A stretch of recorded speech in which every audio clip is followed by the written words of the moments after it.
Welcome back to Passionate World Talk Radio. Educate, enlighten, entertain. And this morning at 10 o'clock is special edition with your host, Betsy Wurzel. And we're talking about guilt and survivor guilt, which is not one and the same, folks. And Betsy's going to tell you why. Hi, Lillian. Hi, everybody. Thanks for joining us. Before I go into discussing about guilt, I just want to do a public service announcement. Everyone knows it's September, and September is World Alzheimer's Awareness Month. September 21st is World Alzheimer's Awareness Day. Not that post and present caregivers need a reminder, but it's for you, the public, for you to be aware this is the number 6 killer. Is Alzheimer's. So please educate yourself on this disease because nobody is immune to it. And I'm going to talk about guilt, Lillian, as you mentioned, and survivor's guilt, which is not the same thing. I can tell you from my own personal experience and those I have seen from being on many support groups is the after effects of caregiving as far as guilt. Now, there's guilt and caregiving, as we all know. And then most of it is unjustifiable guilt. And I know I experienced it myself. You wonder, did I do enough? Should I have put someone on hospice earlier? Should I have waited later? Should I have taken them to this doctor, that doctor? Tried this medicine, that medicine. It will drive you crazy.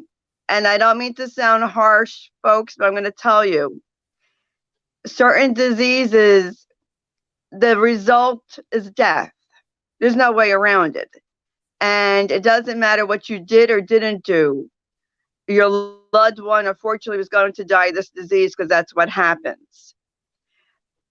We all do the best we can with the knowledge that we have. I had unjustifiable guilt because I felt guilty that I picked the wrong hospice. And if it's anything that I would do all over again that I learned from my experience, would be I would have hired what they call a senior care manager to manage hospice, getting it for me, to research it for me. I didn't have time. And when you have a loved one and you're busy and if you're working, you don't have time to interview hospices. So please take my advice, spend the money, and get one to help you. I highly recommend it. And if you want resources, you can PM me. I know 3 or 4 people off the top of my head I can recommend for you. My email is Sloan, SLOAN, Betsy31 @gmail.com, and I can put you in contact with people who can help you. It would have been really like a lifesaver. Would Matt still have died? Yes, he was still going to die. But I would have had someone relieve the stress for me in interviewing and helping me around the maze that is hospice, because what people don't realize, Lillian, excuse me, yes, Medicare pays for hospice. Now, I don't know how Medicaid works because I'm not on Medicaid. Matt was on Medicare. So you have to pick out a hospice that is Medicare approved.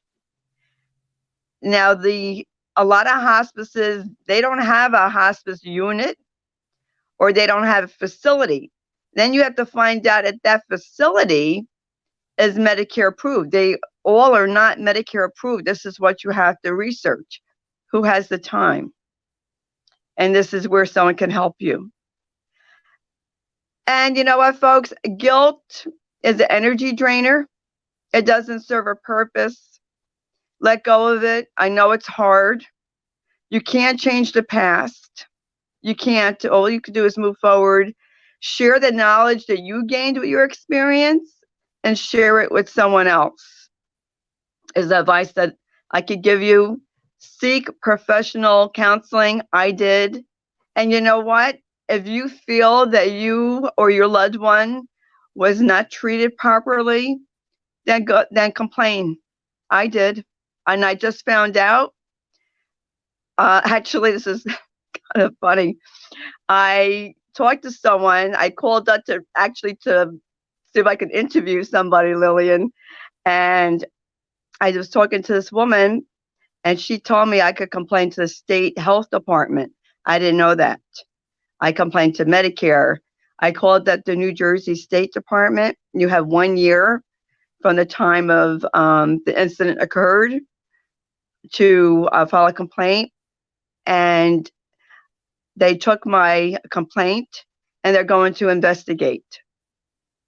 So this is what you need to do. It's not going to bring your person back. We know that. It's not going to change what happened. We know that. But this way, they won't do this to somebody else. Okay? Because if we don't speak up about an injustice, it's going to keep happening. We have to speak up. And that's how I feel. I'm speaking up for those who can't. I'm speaking up for those who won't. Nobody should ever be treated with such disrespect and disregard that Matt and I were treated. So I regretted having Matt on hospice. I wish I even waited later. I didn't wish I had him on there earlier.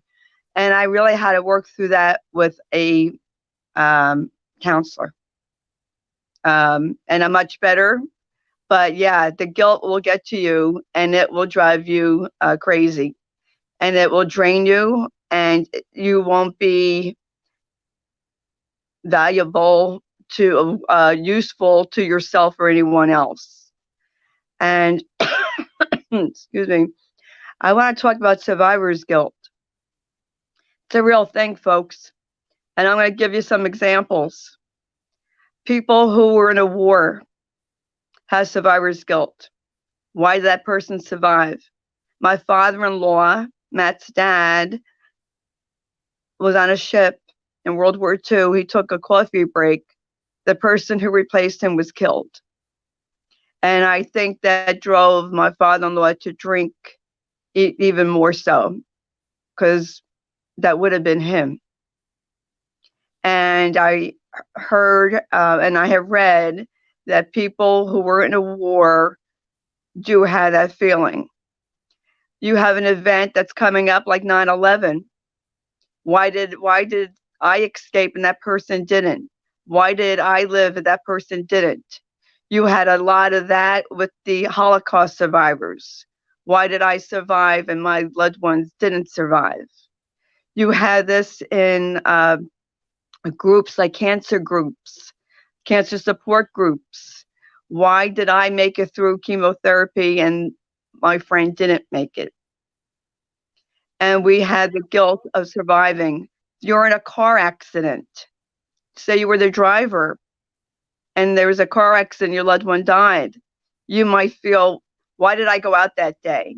Why did I make a right turn? I should have made a left, or made a left, I should have made a right. Why didn't it go this other way?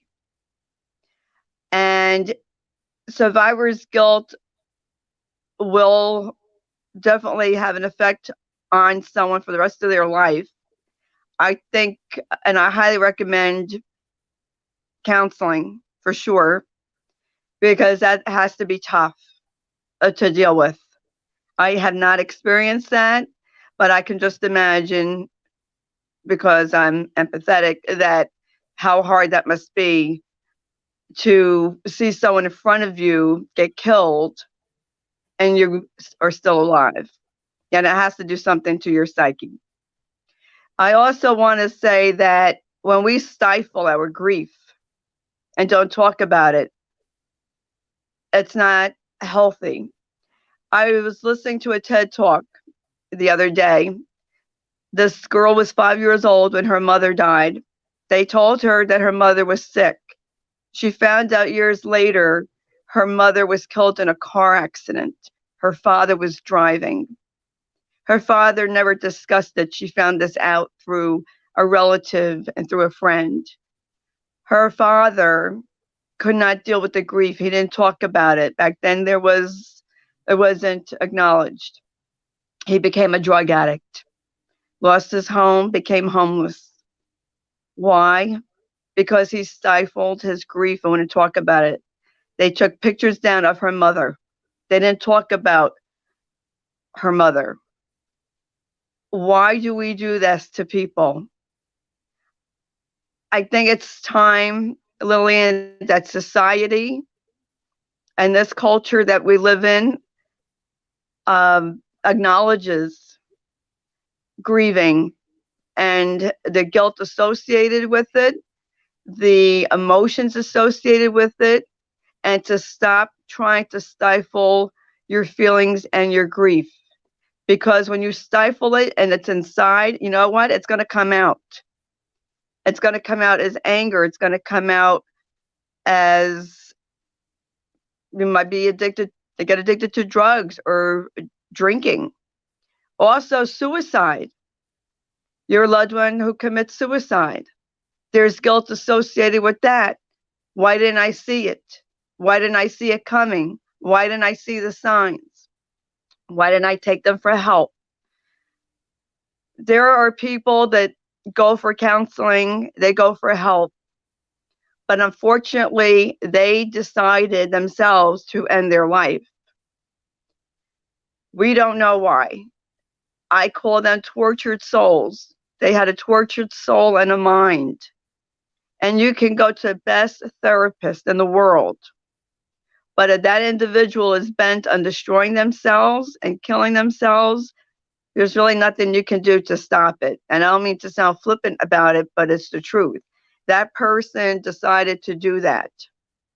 And you can't stop it from happening. It's really very, very unfortunate and very tragic because the family members are loaded with guilt of not recognizing the signs of depression. But you know what, folks? There's a lot of people cover up their depression. There's a lot of people that will smile, and inside their tortured souls, I know because I was one. I didn't commit suicide, and I'm glad I didn't. But you know what? I had suicidal thoughts.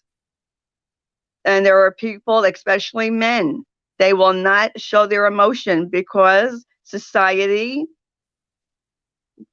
has declared it a sign of weakness. It's changing slowly. But back in my day and back in my dad's day, if a man showed emotion, they were considered weak. If cried, you were a little girl, you were a crybaby. This nonsense has to stop. And we have to talk about these taboo subjects, and we have to talk about the uncomfortable until it becomes comfortable, because otherwise there's not going to be a change. And I'm really glad to hear public service announcements now about depression, and if you suffer, and to go for help, and they give the 800 hotline. But where is this, and where was this when caregivers have been isolated and suffering with depression? And the suicide rate among caregivers is high, and the mortality rate among caregivers is very high because of the stress, and probably because of the guilt that they're carrying around, which it's inevitable you're going to be feel guilty as a caregiver in some fashion. I did. You really have to learn to let go. And yeah, I do think about the end of Matt's life. It's very painful for me, especially now. I mean, this time of year is going to be coming up where Matt went on hospice and he was dying. Josh was crying yesterday, and I comforted him. He was upset because football season, he used to watch the games with his dad. He used to watch NASCAR with his dad. Did I tell Josh to stop crying and suck it up and be a man? Of course not. I would never say that to my son. And you shouldn't say that to your sons either. And Josh is 36. They need to cry. They need to let it out.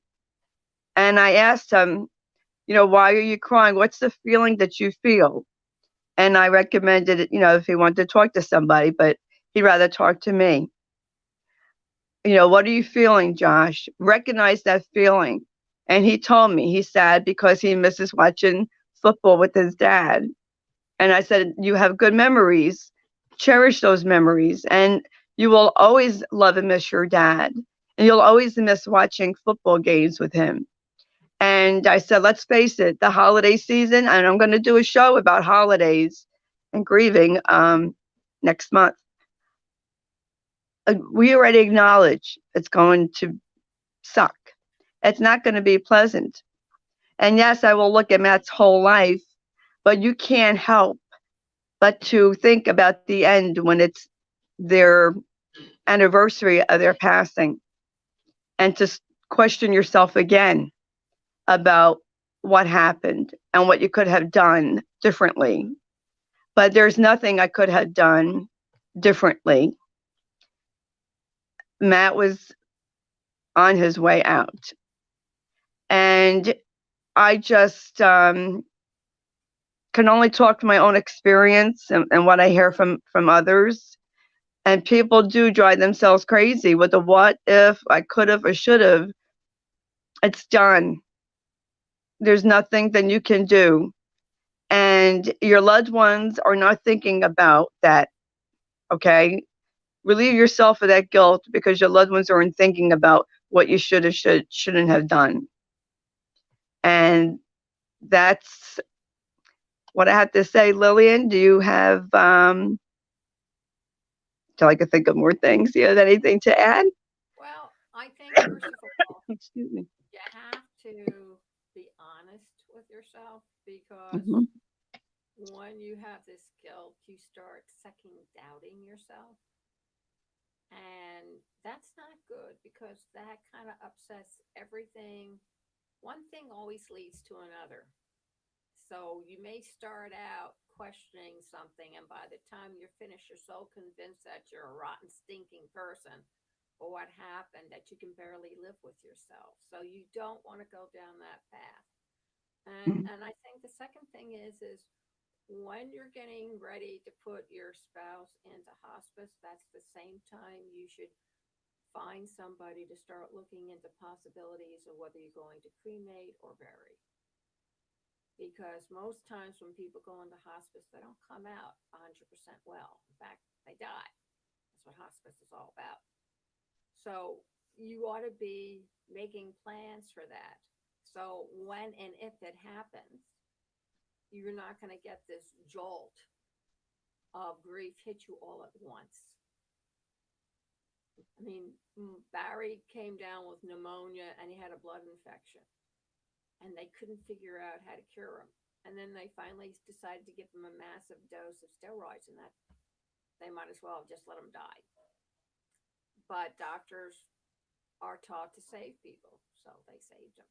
And they would have kept on saving him over and over and over again had I agreed to do that. But I said, no, enough is enough. And then this Mhm. doctor said, well, I'll be here for another 5 minutes in case you change your mind. Hello?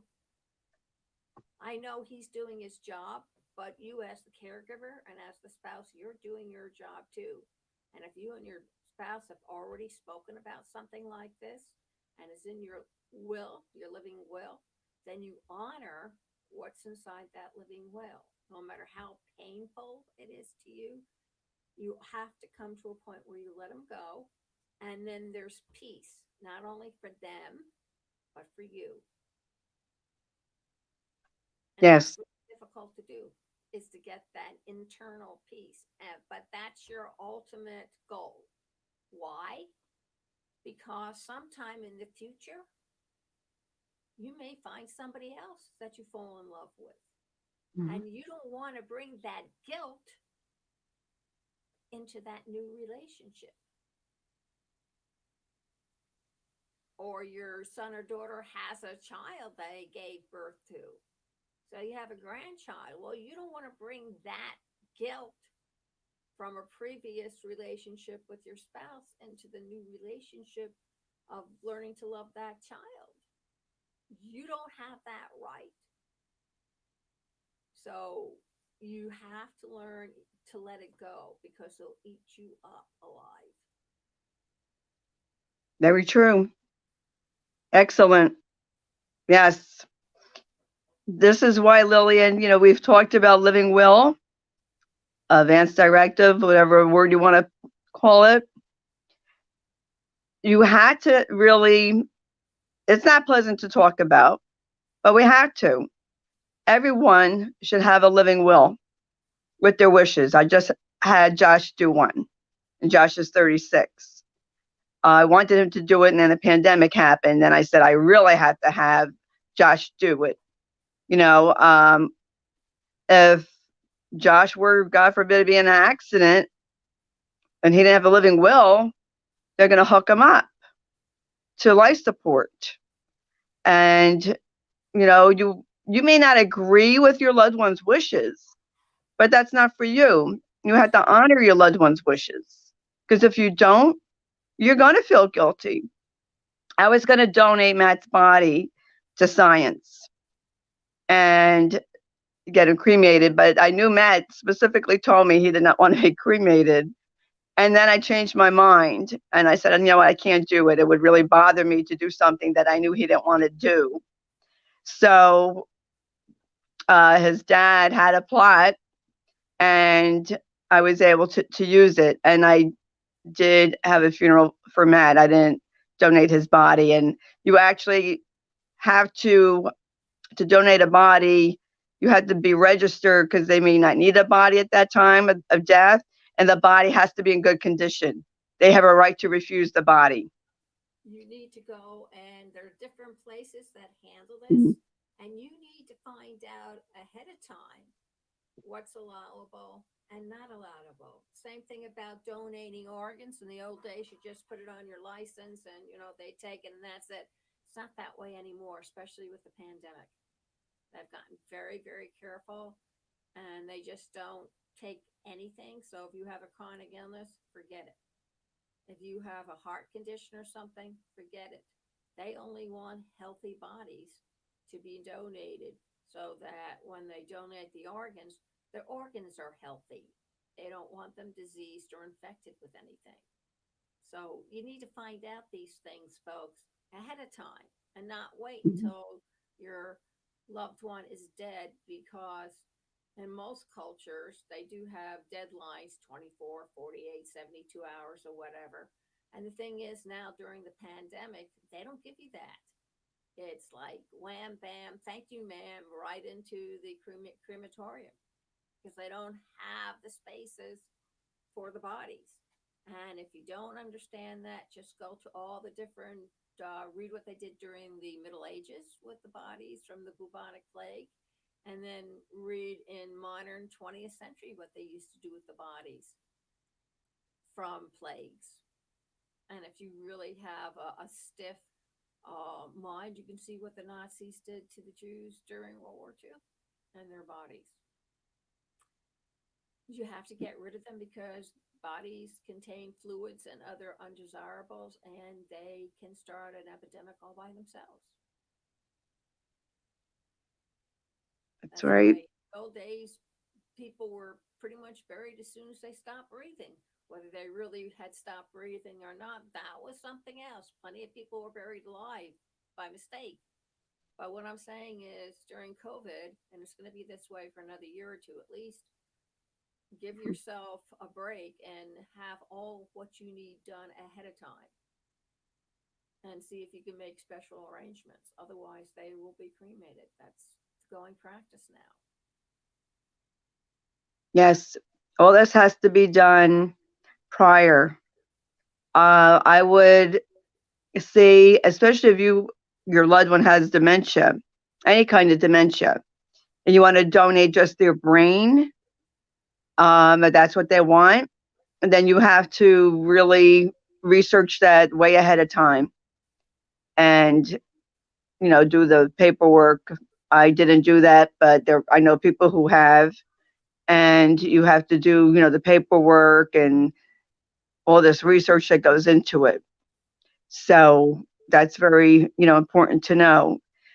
We as a society, we, I think, are very uncomfortable dealing with death, talking about death. And I said, like in the first show, grieving is messy. It's not neat. It's You're all over the place emotionally. And my experience this week it was Matt's 8th month, September 1st. And I don't know why, but I was looking at his clothes in the closet and I just started bawling. I just started crying and it hit me. And you know what? I just accepted it. Yeah, and I came to a conclusion.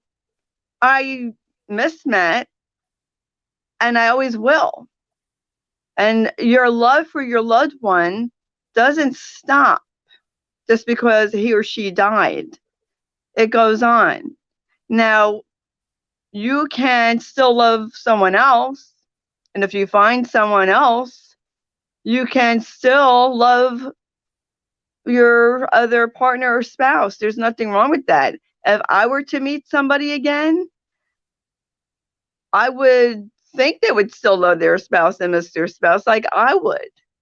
And It's that's okay. your part, and you're not going to lose it. I mean, I always love my Right. house. It's just a part of me, and I don't even think about. I don't compare them. There's not running in competition with anybody.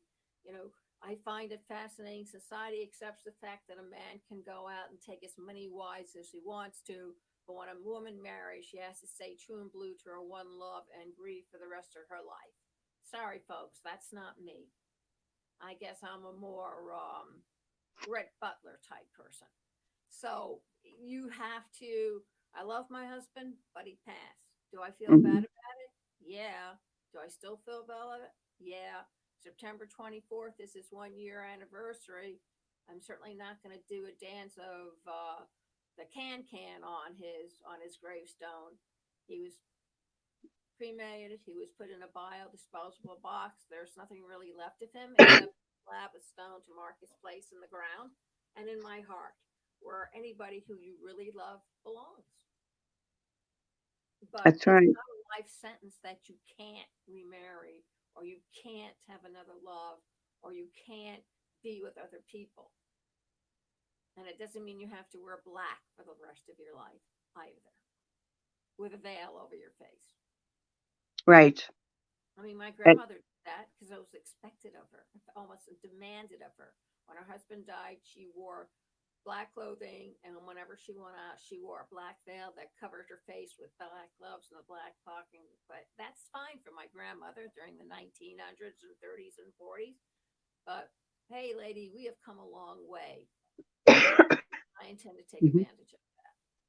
If anybody's going into the nunnery, it's the guy. Yes.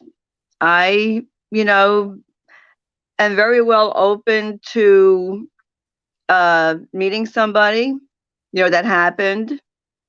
If it were to happen, um, I'm not closed off to that.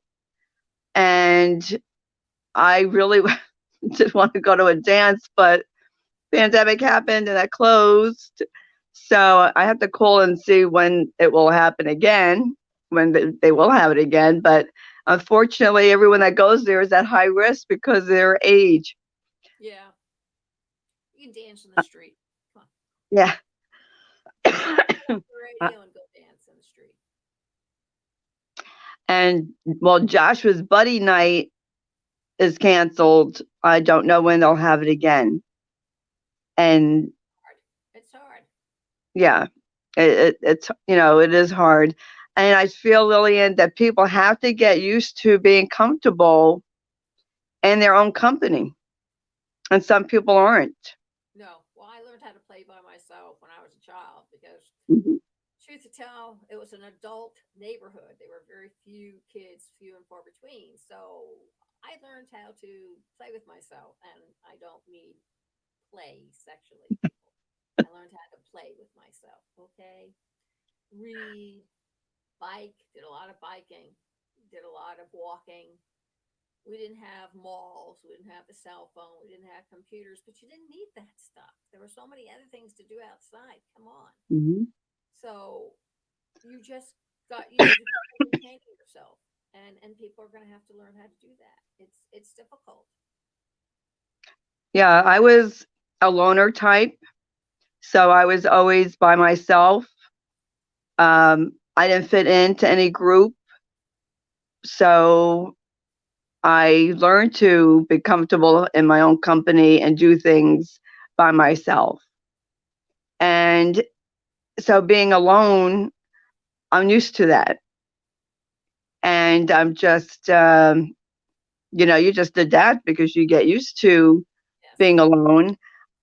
I urge men and women, and I know I said this last week, I'll keep saying it. You need to learn about the banking and be independent and learn how to cook. I didn't have that problem of, okay, Matt died. Now what do I do? I can't make a decision without him. I always made the decisions, and I was independent from Matt. So I didn't have to adjust to that. I had to tell, I don't know if I said this, I had to tell a funny story. Uh, Matt, and this is even before he had dementia, I'd ask him about a decision, and he was like, I don't know. I don't care. It doesn't matter. So I had to make the decision. So, I hear women say, oh, my husband died. I needed a new refrigerator or a new car. I didn't know what to do. Like, I can't imagine being that way because I never was that way. I made the decisions. I did everything but the yard work. And I did work. I did yard work. I cleaned the windows on the car and on the windows on the house. I think that what caregivers who have not ever been in that kind of position, my advice to you is that as soon as you get that power of attorney, start educating yourself. Because once you get the power of attorney, they're going to come to you to make the final decision. They're going to come to you for you to make that choice. And they're going to come to you asking a question that only you can know after reviewing your finances. If you're in a position where you can go get a financial advisor, I suggest you go to your bank and talk to them and see what they recommend. Or go out and go to the AARP that would have recommendations for you of people who you can contact. The AARP is a great resource for people to go to. So is the Better Business Bureau, and they have senior division over there that you can talk to, guys and gals your age who can give you advice of how to do one, two, three, ABC. So I remember buying my first car. I spent the whole day buying a car. My parents couldn't believe that, but I had never bought a car before, and so it took a while for me and the salesman to see eye to eye. And I was lucky. He was an older guy, and he says, "How old are you?" And my son was 15, and he blurted it out. Thankfully, what can I say? Anyway, he says, "I have a daughter your age, and this is the advice I would give my daughter." And I followed his advice. So most of those salesmen are just not flashy or trying to get you to buy something. Some of them actually have kids, adult kids, who have been put in the same position as you are in. And if you just say, "Well, what do you suggest?" they'll either give you an answer or find a supervisor or somebody to come over and give you a talk about what you should be looking for. Like the guy said, if you don't buy anything from us, that's fine. But you should know for when the next dealership you go to, this is what you need to ask. But you have to ask yourself and admit that you don't know.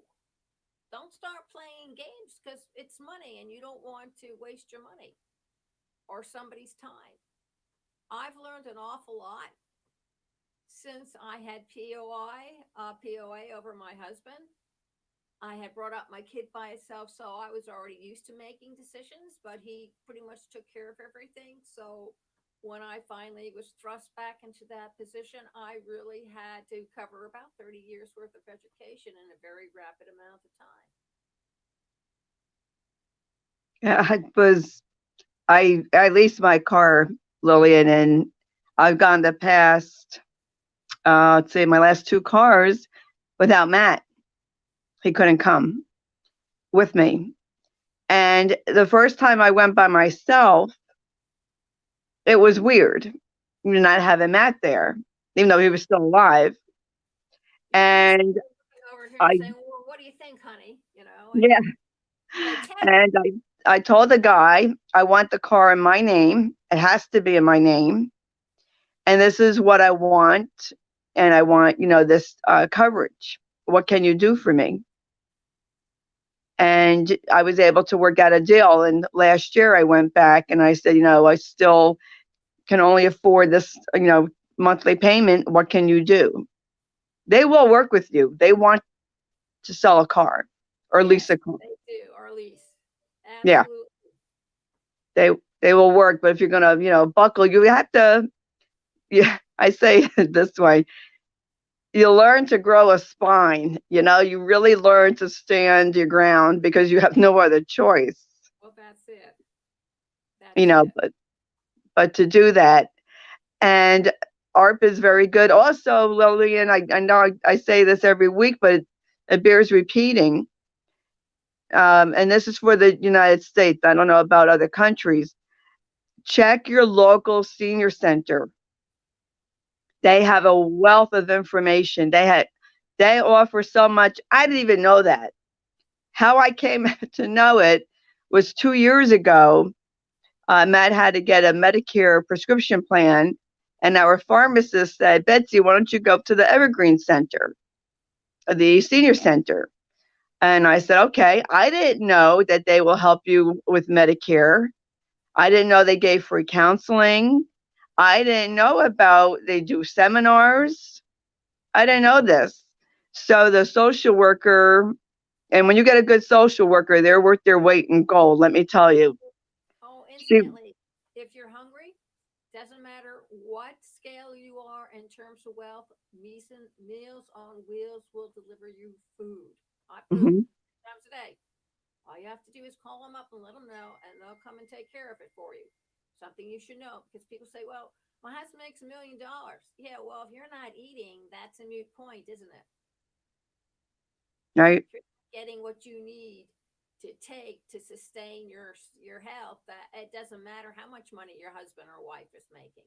If they go overseas for a trip or something, who's going to be taking care of you to make sure you eat? No one.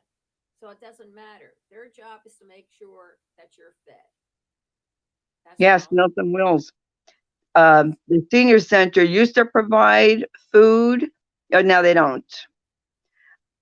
Also, if you need help with, Medicare prescription, they will help you. And when I went 2 years ago, she helped me and she told me that they do free counseling for spouses. And I said, you know what? I'll consider that. I might need it. Well, when Matt died, I called up the social worker and I said, Julie, do you still do counseling? Matt just died. I need grief counseling.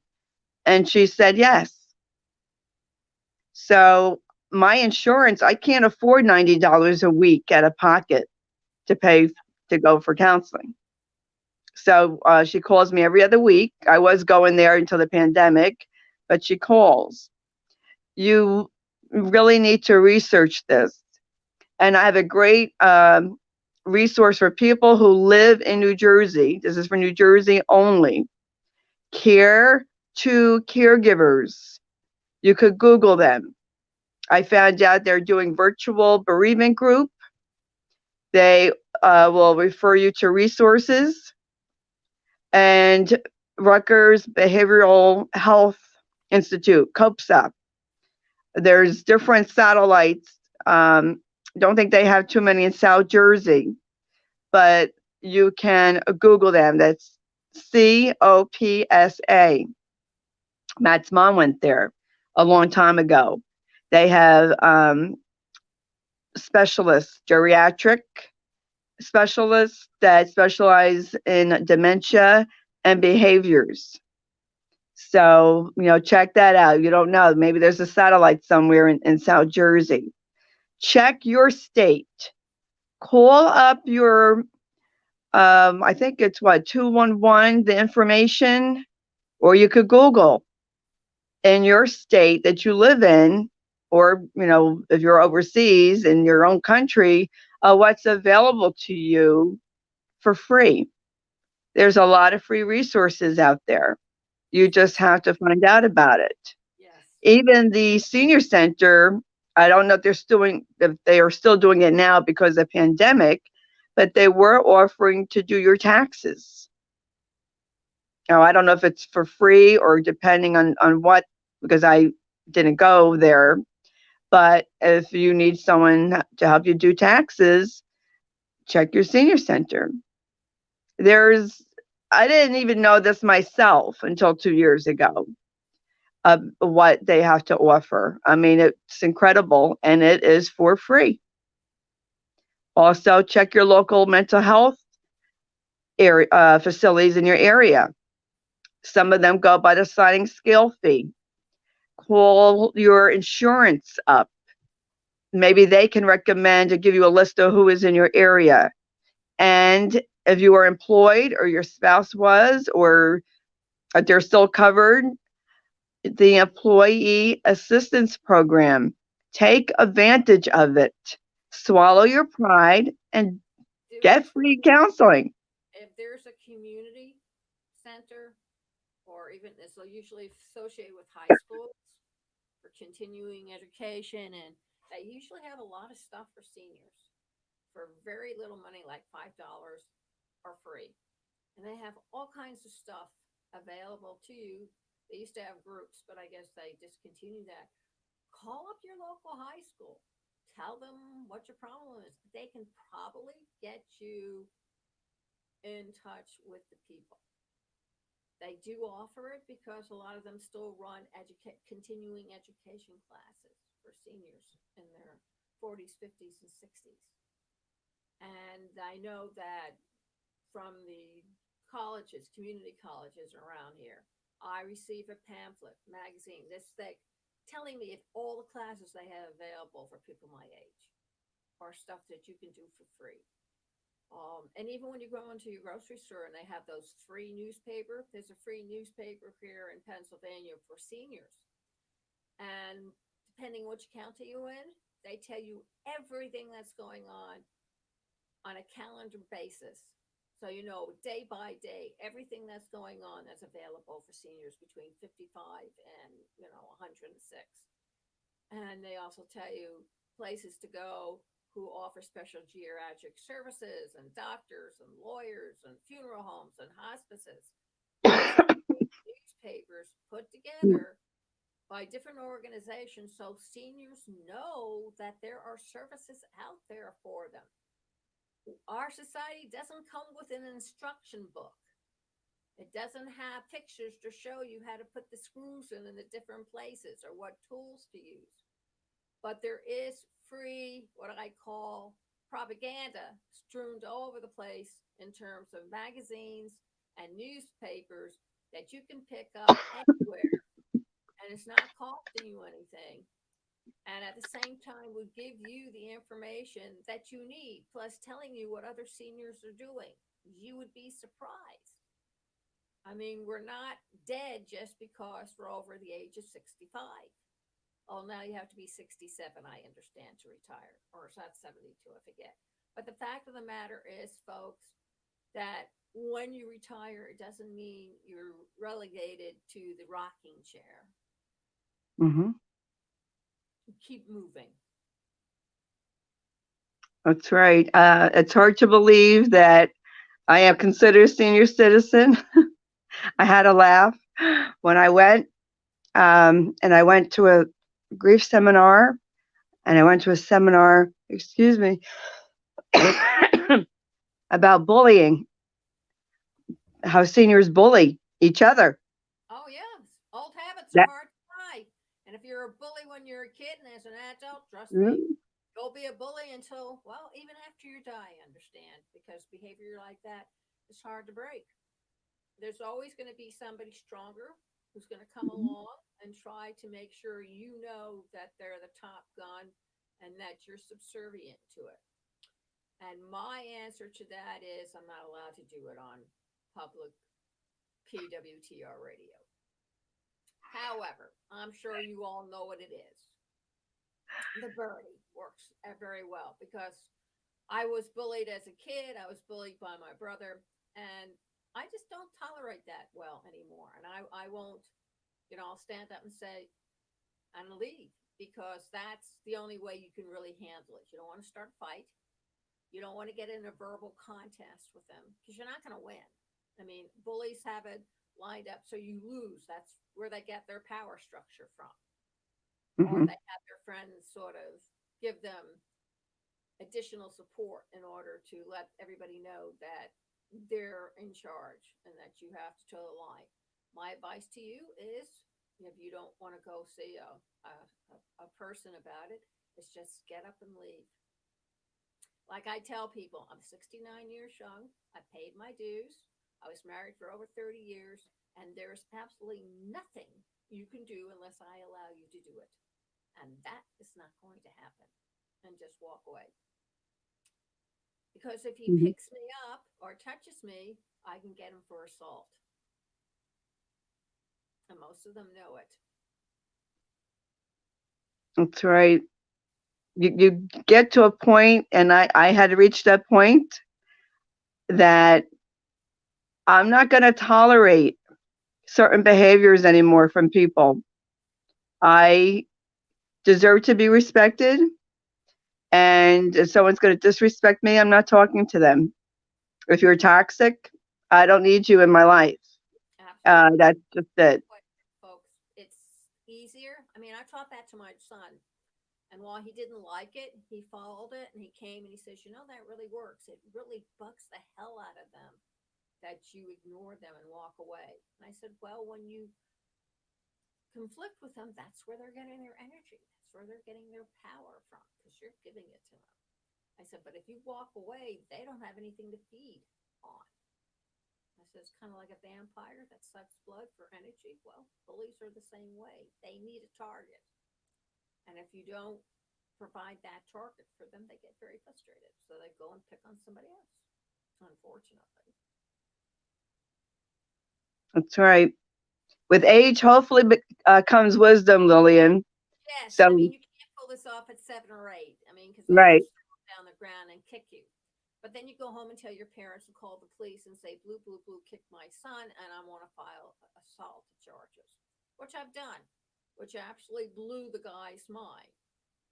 He said, I can't believe you did that. And I said, watch me how far I'll go. And he backed down. Bullies don't like to be challenged. Hmm. Yes. Well, have you heard the saying, a bully is really a coward turned inside out? I haven't heard that, but I figured out that a bully is a coward because the only Mm. way he can get what he wants is to use force or manipulate other people to do his force for him. I mean, that's how wars are won, actually. So if you take a look at all the bullies of the world who are considered heroes, it makes Yeah. you wonder. They get their behaviors from somewhere. I know you're saying, oh, you're digressing, but we're really not. This is all part of guilt Yeah. and survivorship guilt. Like I said, my husband's going to be dead September 24th for 1 year, and I'm still questioning whether or not I did the right thing by letting him die. And I think I'll probably question it until the day I die myself because we are only human. And based on the information I had and his desires and wishes, I acted accordingly. But even so, there's a little bit of you that says maybe you should have let him live. And the problem is that you're not appointed judge, jury, and executioner, even though you feel like it. So everybody has to come to their own choice as to when they're going to let their spouse go. Because I much rather have the doubt whether or not I should have let him die than watch him keep on suffering. And that was the choice I made, whether I was going to watch him keep on suffering and have the doctors put tubes in him to keep him alive, or would I let him die with the peace and dignity he deserves and just deal with it and get over it, as the kids say. Yes. It's not easy. And it's not easy. You love him. And when you love somebody, you're always going to be questioning whether you did the right thing, because Mhm. that's part of being in love and caring for somebody. That's what women do. But you don't let that prevent you from carrying on with your life. You have to pick yourself up, brush yourself off, and say, I'm ready to move forward. And Right. you either stay alone and be really comfortable with that, or find a life partner and be comfortable with that, or whatever. And know that you're going to probably go through this again. There's a lady over here, and Phoebe Burks, who's been married 3 times, and 2 out of her 3 husbands had dementia and Alzheimer's. Wow. But she loved them, so she married them, knowing that in the end she would bury them. She's on her third husband. He has something else. He doesn't have Alzheimer's, but in the end she's going to bury him. But she says, what can you do when you fall in love with somebody? You don't look at their diseases. That's not what you're falling in love with. You're falling in love with the person's personality, what they have to offer you, why they make you feel special. That's what you're falling in love with. For example, Yes. I have a gentleman who I'm engaged to. He's in France, and people say, but he's French. He doesn't speak any English. And I said, you don't need a translator when you're in love. It finds a way. Just like the early settlers came in and drew pictures on the sand for the Indians to understand. They used pictographs. A little bit of history there. So, I mean, if you're really sincere and you want something, you will make it work. That's right. Even That's with right. your guilt, you'll make it work. And, everybody has guilt for all kinds of reasons. Hmm. I shouldn't have cheated on that test. I should have told my parents the truth. I should have used a condom. I mean, guilt is one of these age-old specialties that have been around since maybe we shouldn't have come down from the trees. Maybe we should have stayed up there. Huh? You ever thought of that? And be guilty about that? Well, just a thought. Just thought I'd throw it out. So you can be guilty about everything. You can acknowledge the guilt. Just don't let it overwhelm you and take over. And that's the difference. Yep. That's it. Guilt will destroy you. It will chew you up and spit you out like a meat grinder. Yes. And don't let it. You just have to, as they say, let bygones be bygones, and just learn and move it forward. Doesn't mean you are moving or getting over the person's death. I will never get over that. But I am moving forward into my new, different life without Matt. And I am moving forward, but I will always have Matt in my heart. And there's a difference. And, we discussed that last week in Frozen in Grief, which if you missed it, you could catch it on YouTube. Look at Pastor World Talk Radio. The internet explodes or the universe ends. Just take your pick. But you have to Yes. understand that guilt is part of life. Everybody has some kind of guilt swirling around in their brain. I mean, even small kids have a little grain of guilt. Oh, I shouldn't have tripped her. But I sure felt good. But I sort of feel bad. But I really wanted to do it. Oh, no, I really should have done it. Should I apologize? No. And they have this little internal dialogue back and forth. Usually guilt wins. But so it's when guilt blows to such a huge proportion that it outweighs you. So you have to keep it tamed. It's like teaching your kids not to lie, even though you get paid hundreds of thousands of dollars to lie all the time at work. Mm-hmm. Same thing. Now, try to explain to your child, well, it's okay for you to lie at work, but if you catch him in a lie at home, he's going to get spanked.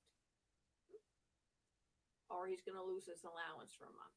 Or he's grounded for years or whatever. Is there a big difference here? Well, I used to tell my son I get paid for it. You don't. A really hard line for him to distinguish, but he finally understood and he told the lie, told a lie. I think he's told two lies to me and he's since admitted it. And it would never occur to me that he lied because I trusted him. So it didn't occur to me to doubt what he was telling me. However, don't let it become a habit. So I think guilt is like telling a lie. You don't let it overtake your life. You understand that it's a lie. Sometimes people lie to protect the ones I love. That's a good program. So what is one do you need one should you tell the truth and one should you avoid it and one do you kind of when you're a parent and you have a kid around the ages between I say 7 and 10, they can reason by then. They pretty much start figuring things out. You're gonna tell your kids mommy's up in heaven, but you visit her in a graveyard. Yeah, right. That's I right. told I said your grandparents aren't in heaven. I said there's so many people, dead people up there's no room at the end. So until they build a new division, they're just sort of hanging out here.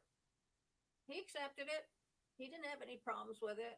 He didn't feel guilty about it. I think he was comforted by knowing that if he wanted to, he could go to the graveyard and talk to his grandparents anytime he wanted to, for as long as he wanted to. He could laugh with them, weep with them, show them his pictures. He had their undivided attention. I thought it was a lot easier for him to understand than to give him he hit her up in heaven looking down. Really? It's like telling kids about a stork as opposed to telling the kids that a woman gets pregnant for 9 months and then she births a child between her legs, which then brings up the discussion as how does a man give a woman a baby. Used to be in a test tube, but now you can't give a baby in a test tube, so you got to be careful with that kind of analogy.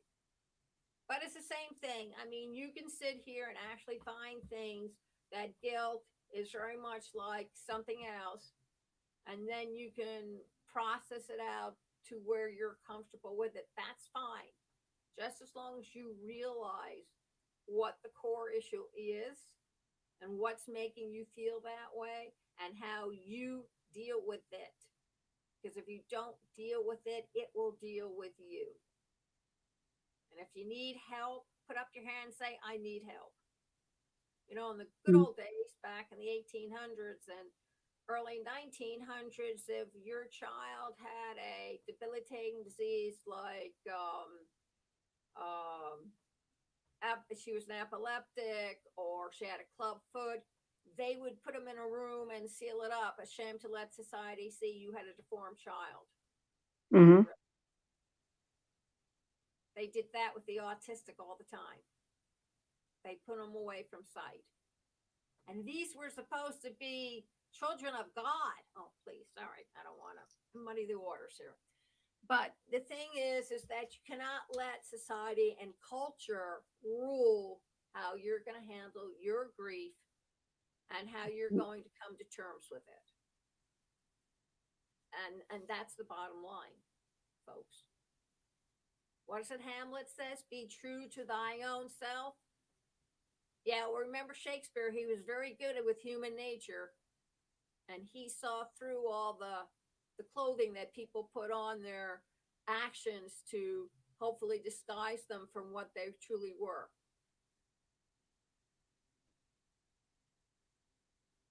Good point, Lillian. I mean, Yes. even in the Disney's Aladdin movie, the genie keeps on telling Aladdin, be who you are. Admit who you are. You're good the way you are. You don't need to pretend to be something else because it will trip you up in the end. And guilt is the same way. You feel guilty about it? Okay, fine. But then put it away because there's nothing you can do about it. That's right. And I know people feel guilty when they lie to their loved one with dementia and you try to explain to them it's either you lie or you're going to be aggravating your loved one. Which one do you want? Yeah, yeah. Like I You said, know, my husband thought he was going to meet some people, so we spent 2 hours waiting in the hallway for people that never really existed in the first place. But it was a lot easier to go downstairs and wait in the hallway for 2 hours than try to convince them otherwise. yes, that's for We need sure. to wrap this up. Yes. So tell everybody where they can find you and everything that they need to know. Okay, you can find me on my own personal page, Betsy Wurzel, Wurzel, Chatting with Betsy and Passionate World Talk Radio, which is on Spotify, Spreaker, and all podcast outlets.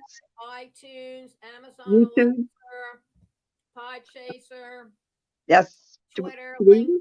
LinkedIn, YouTube, Facebook, I said that. If you go All also over. site at https://passionateworldtalkradio.com. Then you right hand side of the page, chatting with Betsy, special edition, grieving. You'll find all that information there. So we want to thank you very much for showing up today because I know it's Labor Day. And before you go away, William James had this to say on the Principles of Psychology. Listen up, 1890. The art of being wise is the art of knowing what to overlook. Wise I like words, that. being a caregiver. Stay healthy, wear your mask, stay 6 feet apart. And you can contact Betsy at sloanbetsy31@gmail.com or contact me, the producer, at lsc@passionateworldtalkradio.com. Thank you very much and have a good Labor Day, folks. Thanks. Bye-bye.